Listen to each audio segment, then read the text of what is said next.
संसारको सबै प्राणीहरू तपाईँ हाम्रो माता र पिता, कुनै न कुनै जन्ममा हामी धेरै जन्मजुनीहरू पार गर्दै गर्दै गर्दै आज हामीले मनुष्यको जीवनलाई प्राप्त गरेको छ। र यो संसारमा यति पटक जन्मजुनीहरू पार गरेर आज हामीले मनुष्यको जीवन प्राप्त भएको छ भनेर पटक पटक भगवान बुद्धको प्रवचनमा सुनाउँदै गर्नुहुने क्रममा एकपटक भिक्षु आनन्दले भगवान बुद्धलाई सोध्नुभयो, जिज्ञासा राख्नुभयो, भगवान यो संसारमा कति पटक जन्मजुनी प्राप्त भए पश्चात यो मनुष्यको जीवन प्राप्त भएको हो? र यो धेरै मान्छेको मनमा यो जिज्ञासा थियो र यही जिज्ञासा जो भिक्षु आनन्दले राख्नुभयो, भगवान बुद्धले यसको प्रतिउत्तर दिनुभयो। हे आनन्द, यो संसारमा आजसम्म यति पटक जन्म र जुनीहरू पार गर्यो त्यो हामीले भनेर भन्न सक्दैन। यो पृथ्वीमा भएको माटोलाई, यो धरतीको माटोलाई सानो सानो दाना कि यो बहिरको दाना जत्रो गरेर गिन्ती गर्दै पूर्व जन्मको आमा, आफूले जन्म दिने जन्मदाता आमाको गिन्ती गर्दै जाने हो भने यो धरती संसारको, यो धरतीको माटो सकिएर जान्छ, तर पूर्व जन्मको आमाको गिन्ती अझै पनि शेष रहन्छ भनेर भिक्षु आनन्दको प्रति उत्तरमा भगवान बुद्ध भन्नुहुन्छ। यति मात्र नभइकन हे आनन्द, यो संसारमा आजसम्म कहिले मनुष्य भएर जन्मियो, कहिले देवता भएर जन्मियो, कहिले नर्क, प्रेत, पशु, यो संसार छोलोको भाव चक्रमा पटक पटक जन्म जुनीहरू फेर्दै गर्दाको यो दुःख र कष्ट पाउँदाखेरि यो शरीरबाट बगेको पसिना र यो शरीरको रगतहरू, यो तरल पदार्थहरूलाई आज एउटा विशाल पात्रमा जम्मा पारेर राख्ने हो भने आज महासागर समुद्रभन्दा पनि अझै विशाल हुने थियो। यो संसारमा जन्मजुनी फेर्ने अवस्थाको हाम्रो यो शरीरलाई, यो शरीरको मांस र यो हड्डीहरूलाई एउटा विशाल पात्रमा आज जम्मा पार्ने हो भने पनि सुमेरु पर्वत भन्दा पनि उच्च हुने थियो भनेर भिक्षु आनन्दको प्रति उत्तरमा भगवान बुद्धले यसरी भने। यति पटक जन्मजुनी फेरिसक्यो यो संसारमा, बल्ल आज हामीले फेरि पनि मनुष्यको चोला प्राप्त भएको छ। यस अर्थमा कुशल कर्म गरेर अब सदाको लागि यो संसार छोलोको भाव चक्रबाट सदाको लागि मुक्त हुन सक्ने चुनौती अवसर तपाईँ हामी मनुष्यहरूलाई प्राप्त भएको छ।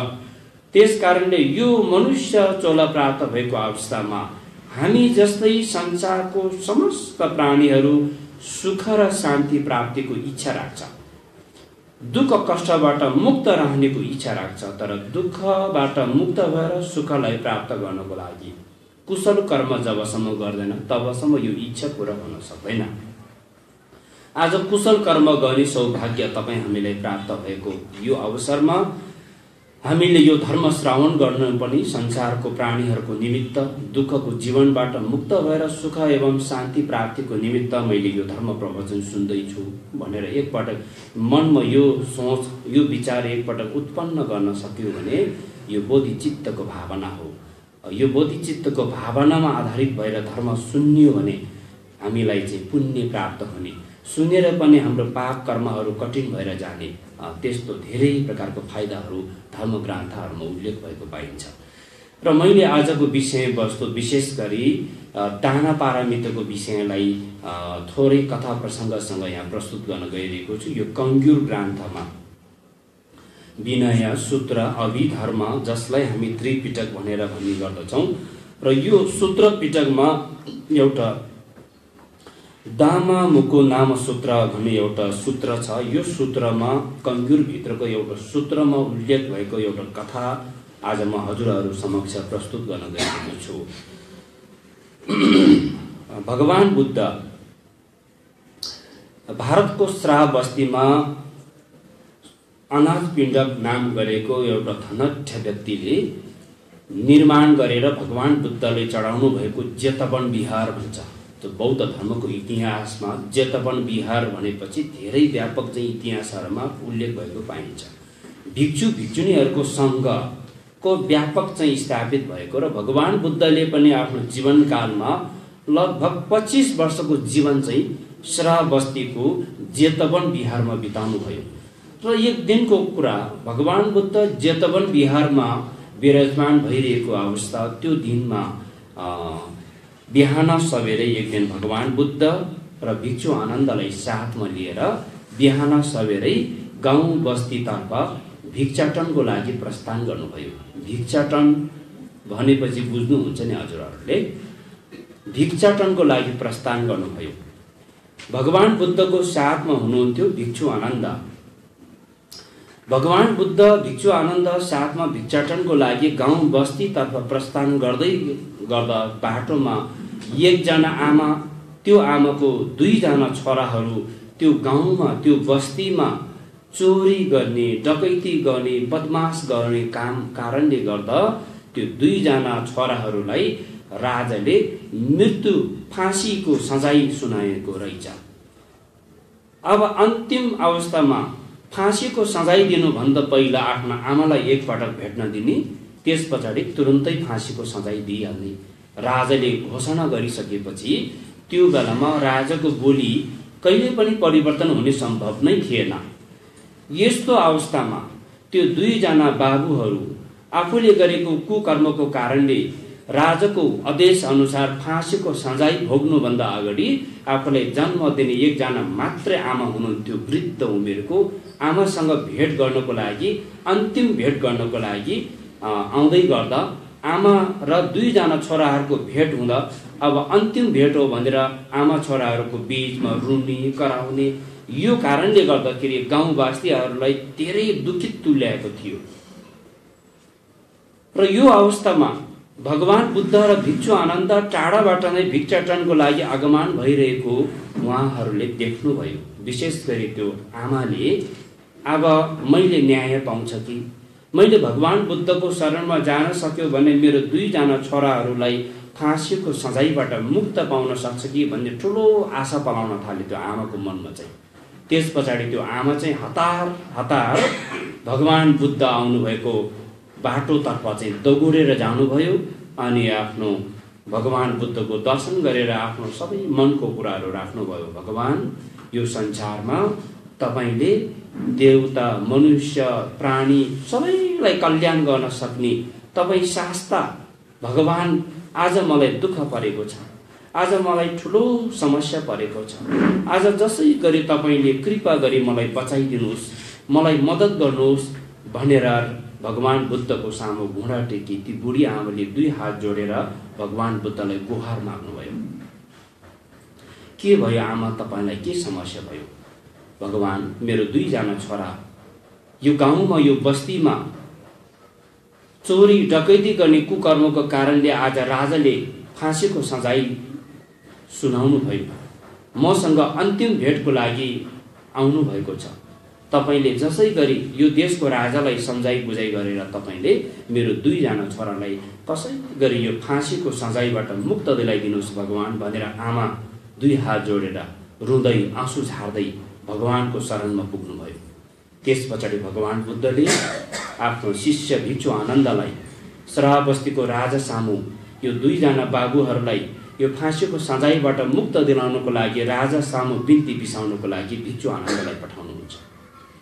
भिक्षु आनन्द जानुहुन्छ राजाको छेउमा अनि भगवान बुद्धको त्यो सन्देश बोकेर, भगवान बुद्धको सन्देश राजा सामु, महाराज सामु भिक्षु आनन्दले राख्नुहुँदा राजाले पनि ल ठिक छ, भगवानको बाणी हो, भगवानको आदेश हो, हामीले पनि यसलाई फाँसीको सजायबाट मुक्त गराउनु पर्छ भनेर राजाले फेरि आज्ञा दिनुभयो। ल ठिक छ, अब फेरि पनि उपरान्त यस्तो कुकर्म गर्न, फेरि पनि यस्तै काम कुकर्म गर्यो भने हामीले माफी गर्न सक्दैन, एक पटकलाई माफ दिन्छु भनेर राजाले माफ दिनुभयो। त्यो आमा कति खुसी भयो होला, त्यो 2 जना छोराहरू कति खुसी भयो होला। त्यो समयमा यति खुसीको अनुभव गर्नुभयो आमा छोराहरू। त्यस पछाडि भगवान बुद्धलाई कृतज्ञता टक्राउँदै उनीहरू, तपाईको कारणले गर्दा आज हामीले नयाँ जन्म प्राप्त भयो भगवान। अब यदि आज तपाईले यो मद्दत नगरेको भए आज हामी परलोक भइसक्ने थियो। तपाईको कारणले गर्दा आज हामीले नयाँ जन्म पायो। अब रहेको जीवन तपाईकै शिष्य भएर, तपाईकै चेला भएर यो जीवनलाई समर्पित गर्न चाहन्छु भगवान, कृपा गरी हामीलाई तपाईको शिष्यमा ग्रहण गरिदिनुहोस् भनेर बिन्ती बिसाउनु भयो दुईजना छोराहरूले। र यसरी बिन्ती बिसाउन थालेपछि भगवान बुद्धले पनि सहर्ष स्वीकार्नु भयो। भिक्षु सङ्घमा उहाँलाई दुईजना छोराहरूलाई दीक्षित गराइदिनु भयो र त्यो आमालाई पनि एउटा उपासिकाको शील दीक्षा दिएर चाहिँ दीक्षित गराइदिनु भयो। आमा पनि बुद्धको शरणमा, धर्मको शरणमा, सङ्घको शरणमा गएर दीक्षित हुनुभयो। दुईजना बाबुहरू पक्का भिक्षुशील ग्रहण गरेर दीक्षित हुनुभयो। र त्यो दुईजना बाबुले विगतको दिनहरूमा आफूले गरेको काम कुकर्मप्रति पश्चातापको महसुस दिनौं प्रतिदिन बढ्दै गयो। धर्मप्रति चासो, अध्ययन, अभ्यास क्रमलाई अगाडि बढाउँदै जाँदाखेरि त्यो श्राह बस्तीको जेतवन बिहारको भिक्षु सङ्घमा थोरै समयमा नै त्यो दुईजना बाबुहरूले ज्ञान प्राप्त गर्न सफल भयो। यति चर्चा भयो। वर्षौंदेखि दीक्षित भएको भिक्षुहरूले समेत ज्ञान प्राप्त गर्न नसक्नु, त्यो दुईजना बाबुहरू जो छोटो समयमा नै भिक्षु भएको छोटो समयमा नै अर्हत्व प्राप्त गरेको, यो कारणले सबैजना छक्क परिरहेका अवस्था थियो। र एक दिन भगवान बुद्धको प्रवचनको क्रममा भिक्षु आनन्दले जिज्ञासा राख्नुभयो, हे भगवान, हामी भिक्षु भएर दीक्षित भएको कयौं वर्ष बितिसके, हामीले आजसम्म यो ज्ञानलाई प्राप्त गर्न सकेन। तर यो दुईजना बाबुहरू यो छोटो समयमा नै ज्ञान प्राप्त हुनुभयो। त्यो पनि राजाले मृत्युको फाँसीको सजाय घोषणा गरिसकेको अवस्थाबाट, त्यो अवस्थाबाट मुक्त गराएर पनि दीक्षित भएर पनि आज अर्हत्वको ज्ञान प्राप्त भयो। यो कुन जन्मको कर्मको फल थियो, यो आज हामीलाई प्रश्न पारिदिनु पर्यो। यो जिज्ञासा भगवान सामु राख्छु भन्ने मनमा त्यस्तो जिज्ञासा खुलदुल भइरहेको अवस्थामा भगवान बुद्धले बुझ्नुभयो। भिक्षु आनन्दको विचार मनमा के उब्जिरहेको छ भन्ने कुरा थाहा पाउनुभयो। त एक दिन भगवान बुद्धले आफ्नो प्रवचनको क्रममा भिक्षु भिक्षुनी, उपासक उपासिकाहरूलाई सम्बोधन गर्दै उहाँले भन्नुभयो, यो दुईजना बाबुहरू र यो आमालाई जसरी आज यो जीवनमा मैले मृत्युको मुखबाट बचाएर नयाँ जन्म दिएर दीक्षा दिएर ज्ञान प्राप्त गर्न सफल भयो, यो जीवनमा मात्र केवल होइन, मैले धेरै जीवन जन्ममा यो दुईजना बाबु र आमालाई मैले बचाउँदै आएको छु भनेर भगवान बुद्ध भन्नुहुन्छ। धेरै समय अगाडि यो जम्बू द्वीपमा एकजना महारथ नाम गरेको राजाले राज्य गर्दथ्यो। र त्यो महारथ नाम गरेको राजा शक्तिशाली राजा, 5000वटा गण राज्य, सानो सानो टुक्रा राज्यहरू सबै उहाँको अधीनमा चल्थ्यो। र त्यो महारथ नाम गरेको राजाको 3 जना राजकुमारहरू थियो।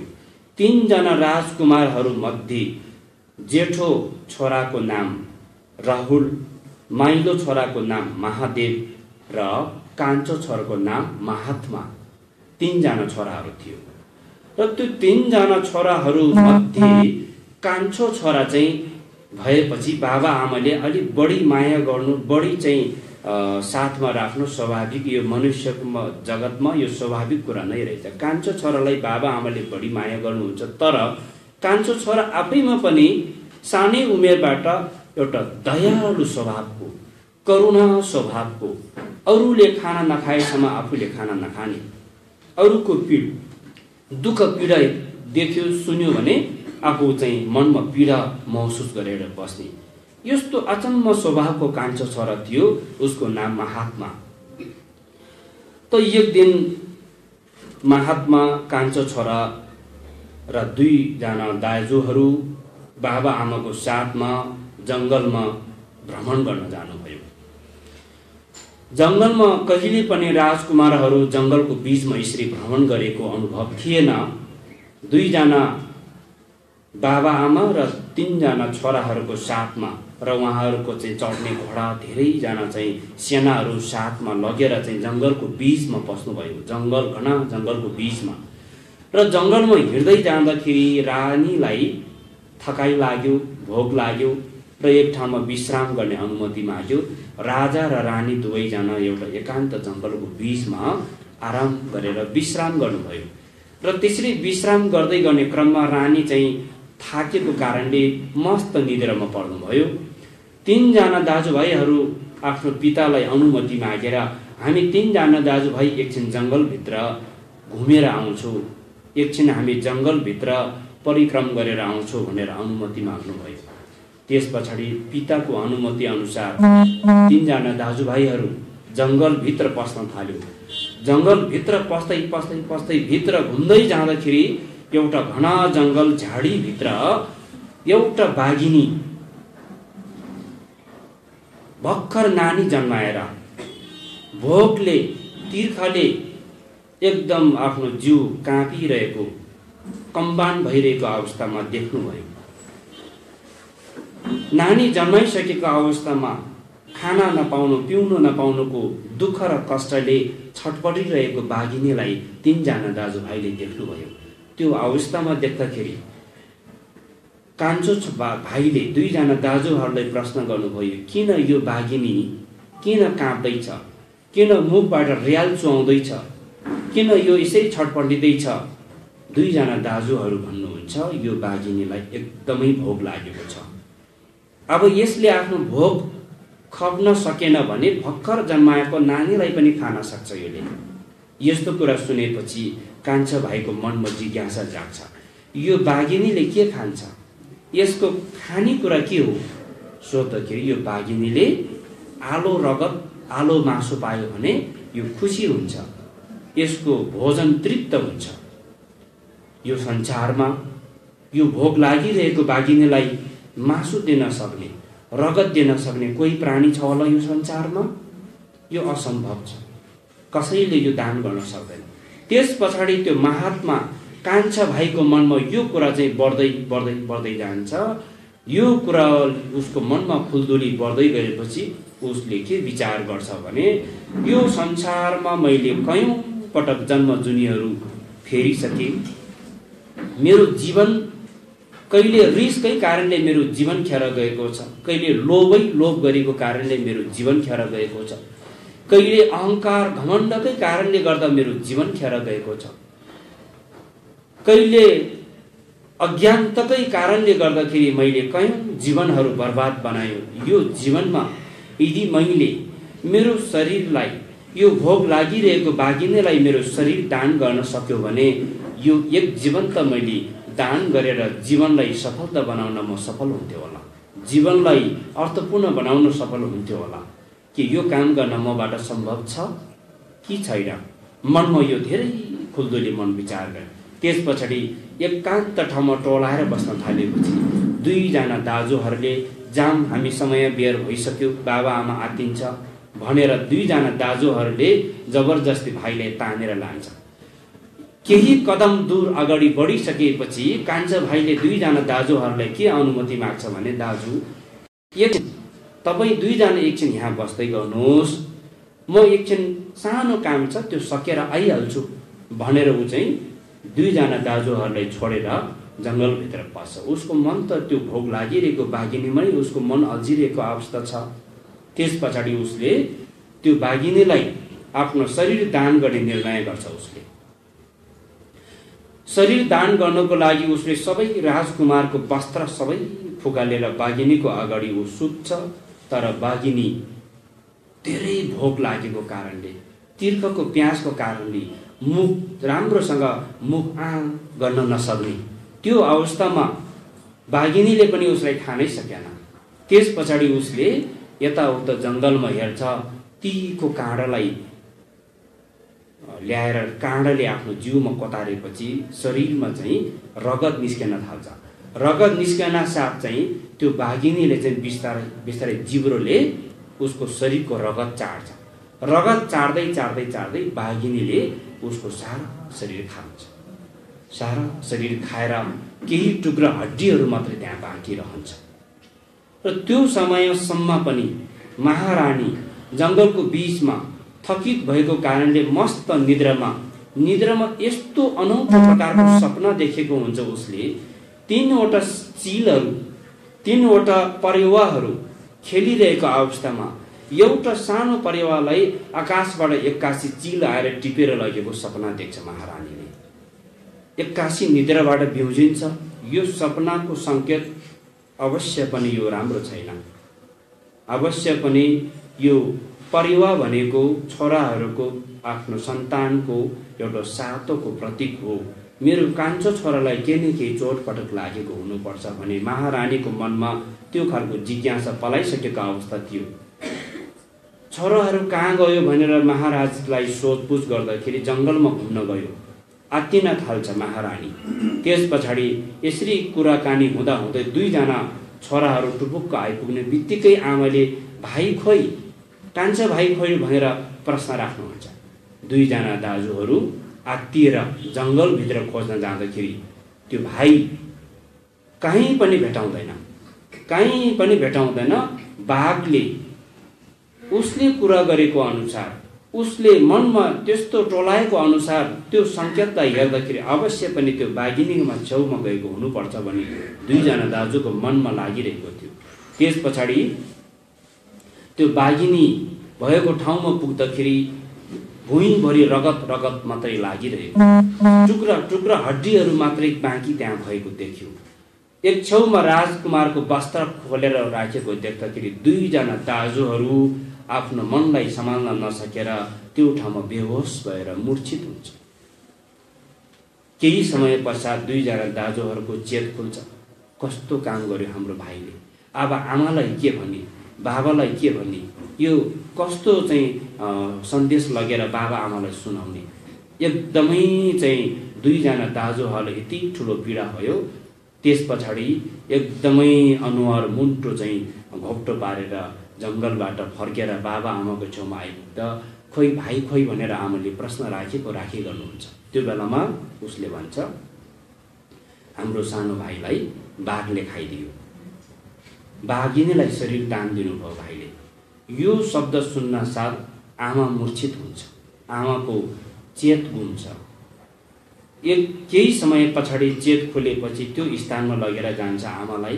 बाबा आमा दुवैजना रुनी कराउने। त्यो ठाउँमा रहेको त्यो राजकुमारको वस्त्र मात्रै हातमा लिएर समात्ने र रुनी कराउने गर्न थालेपछि राजकुमार महात्मा बाघिनीलाई शरीर दान गरेको पुण्यले गर्दाखेरि तत्कालै उहाँको यो दिवंगत आत्मा, यो चित्त चाहिँ 33 कोटी देवलोकको तुषित देवलोकमा जन्म ग्रहण गरिसकेको हुँदो रहेछ।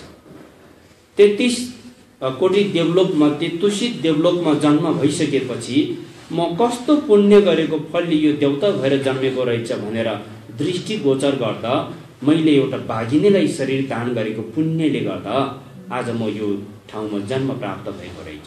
तर मेरो बाबा आमाहरू शोक र चिन्ताले अलग विलाप भइरहेको छ यो अवस्थामा।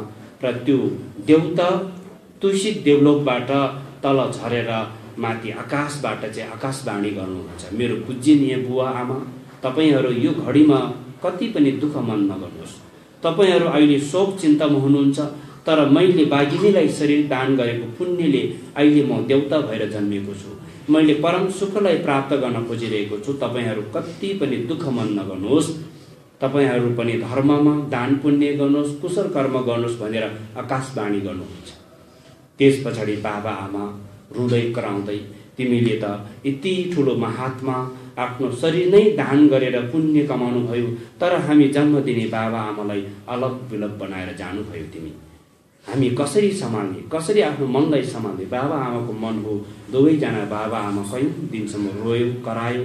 त्यस पछाडि कुनै पनि उपाय थिएन र देवता आफै पनि देवलोकमा जानुभयो र बाबा आमा दुवैजना त्यो रहेको हड्डीको टुक्राहरूलाई पञ्चरत्नले बनेको भाँडोमा हालेर र त्यो वस्त्रहरू, राजकुमारको वस्त्रहरू सबैलाई पोको पारेर ल्याएर एउटा ठाउँमा, एउटा पवित्र ठाउँमा बौद्ध एउटा चैत्य निर्माण गर्नुभयो।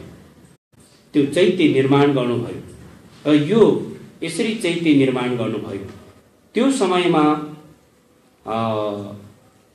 बाघिनीलाई शरीर दान गरेको त्यो महात्मा राजकुमार को हो भनेर तपाईहरूले नसोच्नुहोस्। यो शाक्यमुनि बुद्धले प्रवचनको क्रममा यो सुनाउँदै हुनुहुन्छ श्राप बस्तीमा। त्यो समयमा बाघिनीलाई शरीर दान गरेको राजकुमार अहिले तपाईहरूले को होला भनेर सम्झिनुहुन्छ भने त्यो अहिले म आफै हो। हिजोको जन्ममा बाघिनीलाई शरीर दान गरेको पुण्यले आज म सम्यक्ष बुद्ध भएर जन्मिए। त्यो समयको महारथ राजा को हो भनेर तपाईहरू शङ्का लिनुहुन्छ भने त्यो समयको महारथ राजा आज मेरो पिता राजा शुद्धोधन हो। त्यो समयको महारानी आज मेरो आमा माया देवी हो।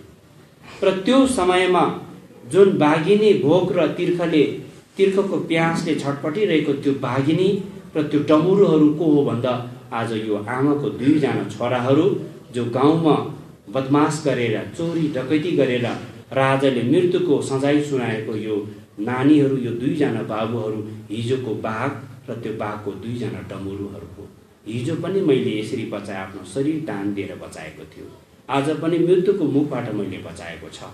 यसरी धेरै जन्मसम्म मैले बचाएको छ भनेर भगवान बुद्धको यो प्रवचन सुनेपछि सबै त्यो प्रवचन सुनिरहनु भएको भिक्षु भिक्षुणीहरू, त्यो समयको उपासक उपासिकाहरूको मनमा धेरैको मनमा एउटा श्रद्धा भक्ति श्रोतापतिको ज्ञान प्राप्त हुँदो रहेछ यो प्रवचन सुनेर मात्रै पनि।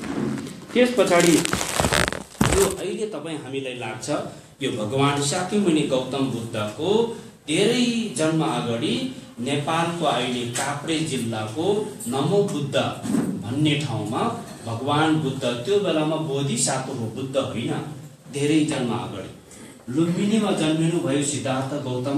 उहाँभन्दा धेरै जन्म अगाडि उहाँले 500 जन्मसम्म आफ्नो जीवन दुःखको जीवन जिएर प्राणी उद्धार गर्नुभयो। 500 जन्मसम्म देवता भएर सुखावतीको जीवन जिएर प्राणी उद्धार गर्नुभएको जीवन चक्रहरू हामीले अध्ययन गर्न पाइन्छौँ। नमो बुद्ध अहिले हामी दर्शन गर्न सकिन्छ। नमो बुद्ध जुन ठाउँमा राजकुमारले बाघिनीलाई आफ्नो शरीर दान गरेर पुण्य कमाउनु भएको ठाउँ अहिले काठमाडौँमा 3वटा महाचैत्यहरू मध्ये एउटा बौद्धनाथ चैत्य, एउटा स्वयम्भूनाथ चैत्य, एउटा नमो बुद्धको चैत्य, महाबौद्ध चैत्य। पछि राजकुमारको त्यो रहेको हड्डीहरू, राजकुमारको वस्त्रहरू ल्याएर निर्माण गर्नुभएको त्यो चैत्य नै अहिले नमो बुद्धको चैत्य हो, काभ्रेको। त्यसैले जीवनमा यो घटनासँग यो कथासँग जोडिएको छ नमो बुद्धको यो तीर्थस्थल। तपाईँ हामीले बुझ्नु आवश्यक छ। हाम्रो नेपालमा पनि यति ठुलो चाहिँ पवित्र तीर्थस्थलहरू रहेछ भनेर हामीले बुझ्नु आवश्यक छ। आफूलाई पनि अरूलाई पनि हामीले बुझाउनु आवश्यक छ। र यो आज मैले यो नमो बुद्धको बारेमा यो राजकुमारले बाघिनीलाई शरीर दान गरेर पछिल्लो जन्ममा बोधित्व प्राप्त गर्नुभएको यो कथा प्रसङ्ग आज हजुरहरू समक्ष मैले प्रस्तुत गरेँ। यो विषय कण्व ग्रन्थमा उल्लेखित छ र यो जीवनमा हामीले जसले त्याग गर्न सक्यो त्यो व्यक्तिले सबै थोक प्राप्त हुँदो रहेछ। जसले त्याग गर्न सकेन त्यो व्यक्तिले सबै थोक गुमाउँदो रहेछ। यो संसारको स्वभाव नै यो रहेछ। यो भगवान बुद्धले 2500 वर्ष अगाडि नै जब उहाँ 29 वर्षको उमेरमा गृहस्थी जीवन परित्याग गर्नुभयो, त्यो समयको राजा शुद्धोधन भनेको त महाशक्तिशाली राजा। असारको रोपाई धान रोप्ने बेलामा हजारौं हल गोरु लगाएर चाहिँ धान रोप्नु पर्ने। जग्गा जमिनको त कति कुरा हो, कति हो, गाई बस्तु त कति हो। हिजो आजको धनी चाहिँ कसको ब्याङ्क ब्यालेन्स धेरै छ भन्ने कुरा आउँछ। त्यो जमानाको धनी त कसको खेत धेरै छ, कसको गाई बस्तु धेरै छ भन्ने जमाना थियो। राजा शुद्धोधनको यति धेरै जग्गा जमिन थियो, यति धेरै काम गर्ने खेतालाहरू थियो, यति धेरै गाई बस्तुहरू थियो, हजारौं संख्याको काम गर्ने खेतालाहरू गाई बस्तुहरू थियो। तर आज त्यही राजा शुद्धोधनको सुपुत्र जो 29 वर्षको उमेरमा उहाँले गृहस्थी जीवन त्याग गरेर उहाँ सन्यासी बन्नुभयो, ब्रह्मचारी पालन गर्नुभयो, भिक्षु बन्नुभयो।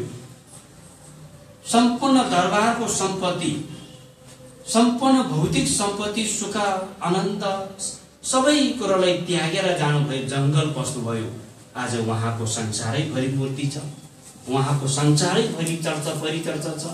जो राजकुमार शुद्धोधनको नाममा आज सम्पत्तिको विवरण हेर्ने हो भने राजा शुद्धोधनको एउटा सियो खोजेर पनि पाउँदैन।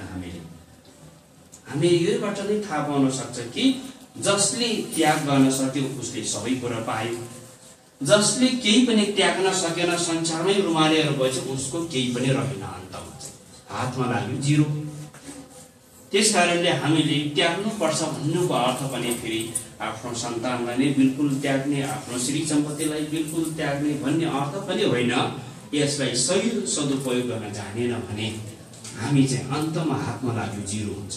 हामीले आफ्नो सन्तानलाई, आफ्नो सम्पत्तिलाई पनि साथमा राखेर जीवन कसरी जिउने, जीवनलाई कसरी सफल बनाउने, कस्तो प्रकारले कर्म गर्ने भन्ने सन्दर्भमा तपाईँ हामीले यदि जीवन जिउने शैली अपनाउन जानेन भने आफैले दुःख दिने हो है। मान्छे संसारमा खाना पाउन नपाएर, खाना खान नपाएर मृत्यु हुनेहरू भन्दा पनि खाना खान नजानेर मृत्यु हुनेहरूको संख्या धेरै बढी छ। विचार गर्नुहोस् त है। अहिले त सम्पत्तिको कोही पनि कमी छैन। एक छाक खाने, राम्रो कपडा लगाउने त कुनै ठुलो कुरा नै भएन। तर सबै सुख सुविधा, भौतिक वस्तुहरूको सुख सुविधा जति जति बढ्दै गयो त्यति त्यति नै हामी मान्छेहरूमा अल्छीपना पनि बढ्दै बढ्दै बढ्दै गयो। फेरि आफू बसेको बिस्ताराबाट पनि पटक्कै उठ्न पनि अप्ठ्यारो भइसक्यो मान्छेलाई। किचनमा गएर खाना पकाउनु पनि अप्ठ्यारो भइसक्यो। अरूले पकाएर टक्रक्क टक्राइदियो भने अनि हामी खुसी हुने, आफै उचालेर गएर आफैले पकाउन पनि नसक्ने। दिनौदिन जति जति हाम्रो आयु अल्छीपना बढ्दै गयो त्यति त्यति नै हाम्रो शारीरिक स्वास्थ्य घट्दै घट्दै गयो, शारीरिक शक्ति घट्दै गयो, मानसिक शक्ति घट्दै गयो अनि हाम्रो पुण्य पनि पतन हुँदै जाँदैछ फेरि दिनौ प्रतिदिन। आजभोलिको मान्छेहरूको आयुमा मात्रै विचार गर्नुहोस्, धेरै बाँच्दैन। र यो दैविक प्रकोप, विभिन्न आपत्ति विपत्तिहरू आउनुको मूल कारण भन्यो भने के हो भने जब जब मान्छेको पुण्य पतन हुँदै जाँदैछ, मान्छेको भाग्य पतन हुँदै जाँदैछ अनि मनले नसोचेको घटनाहरू, मनले नसोचेको विभिन्न प्रकारको दैविक प्रकोपहरू यो संसारमा घटिरहेको छ। यो सबै के को कारणबाट हो त भन्दाखेरि मानसिक सोच विचार, यो सोच विचार दूषित हुँदै जाँदैछ, जसको कारणले गर्दा मानिसको यो पुण्य भाग्यहरू दिनौं प्रतिदिन पतन हुँदै जाँदैछ। यस्तो अवस्थामा हामीले थोरै मात्र भए पनि आफ्नो मनको विचारलाई सकारात्मक सोच विचारतर्फ परिवर्तन गराउन सक्यो भने यसले हामी जीवन जिउने शैली है, मैले एउटा काम कर्म गरेर जीवन यापन गर्नुपर्छ, सबैको आफ्नो जीवन जिउने शैली फरक छ नि। र यसमा हामीले जीवन जिउने शैलीलाई अपनाउन जानेन भने धेरै दुःख पाउने। मैले पटक पटक भन्दै गर्दै विभिन्न ठाउँहरूमा हामी अहिले आएर चाहिँ थोरै सानो सानो उमेरमा नै धेरै दुःख पाउन थालेको छ। शारीरिक दुःख, मानसिक दुःख, दुवै प्रकारको दुःखको जीवन तपाईँ हामीले जिइरहेको छ। र यो दुःख कसैले दिएको पनि होइन। फेरि राम्रोसँग विचार गर्दा यो दुःख त आफैले जन्माएको दुःख, आफ्नै कारणले सिर्जना भएको दुःख, आफ्नै सोच विचार सही नभएको कारण अथवा आफ्नै कर्म कार्यहरू सब पारदर्शिता नभएको कारणले गर्दा यो दुःख आफैले सिर्जना गर्दैछ, आफैले जन्माउँदैछ यो दुःखहरू। यो पनि हामीले बुझ्न सकिरहेको छैन। वास्तवमा हामी सुख सुविधा खोज्छ, हामी सुख सुविधा खोज्ने क्रममा हामीले धेरै कुरालाई गुमाउँदै अन्तमा अनि पछुतावले छटपटिने दिन आउँछ। ओहो, मैले ठुलो भारी गल्ती गरेछ, मैले गर्दै नहुने काम मैले गरेछ भने तर ढिलो भइसकेको हुन्छ त्यो बेलामा। अब मानसिक सन्तुलनलाई मजबुत बनाउनको लागि सकारात्मक सोच विचारको माध्यमबाट ध्यान पद्धतिको एउटा अभ्यास चाहियो। अब शारीरिक सन्तुलनलाई बलियो बनाउनको लागि शारीरिक सन्तुलन, शारीरिक कसरत एकदम आवश्यक छ।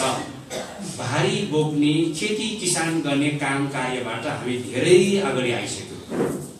अब आउने हाम्रो पिढीहरूले यो काम भनेको त हामीले त छोडिसक्यो, अब त यो हामीले कल्पना पनि गर्न सक्दैन। यो खेती किसान गर्ने यो खालको कामहरूबाट हामी धेरै चाहिँ अगाडि आइसक्यौँ। तर यो आफ्नो घरमा पनि एकदमै धेरै सर सामग्रीहरू बजारमा राम्रो सामान देख्यो भने किनेर मेरो घरमा सजाउन पाए कति राम्रो हुन्थ्यो, लोभ लालच अनि भरको सामान सामग्री थुपार्ने हामी नै।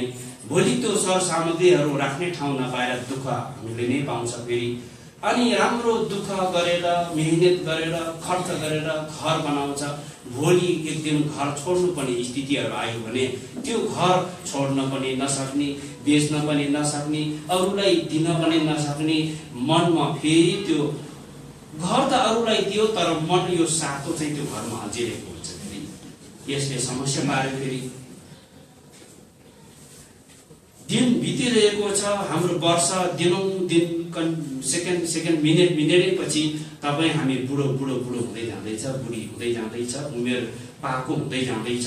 यस अर्थमा हामी कि हाम्रो मृत्युको दिन नजिक आउँदैछ। अब त सम्पत्ति हो चाहिन्छ, तर मरिसकेपछिको सुख आनन्दको एउटा अनुभूति कस्तो प्रकारले पाउन सकिन्छ, यो चाहिँ एउटा कुशल कर्मको कारणबाट मात्रै पाउनु। जसले समाज सेवा गर्यो, जसले परोपकारी काम गर्यो, जसले एउटा समाजमा पछि आउने भावी सन्ततिहरूलाई एउटा उदाहरणीय एउटा कर्मको थलनी गर्नुभयो, त्यो व्यक्तिहरू जो मरेर जान्छ उसको नाम जीवित रहन्छ, सबैले गुणगान गर्छ।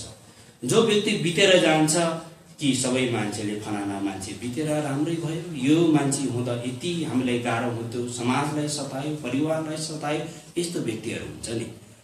जो व्यक्ति एकदमै आवश्यक छ, सधैँ त्यो व्यक्तिको खाँचो छ, त्यो व्यक्ति बिना समाजमा कुनै कामहरू अपुरो महसुस हुन्छ। तर त्यस्तो व्यक्तिहरू अचानक मृत्यु भएर गयो भने हामीलाई कति ठुलो चाहिँ चिन्ता, कति ठुलो महसुस हुन्छ।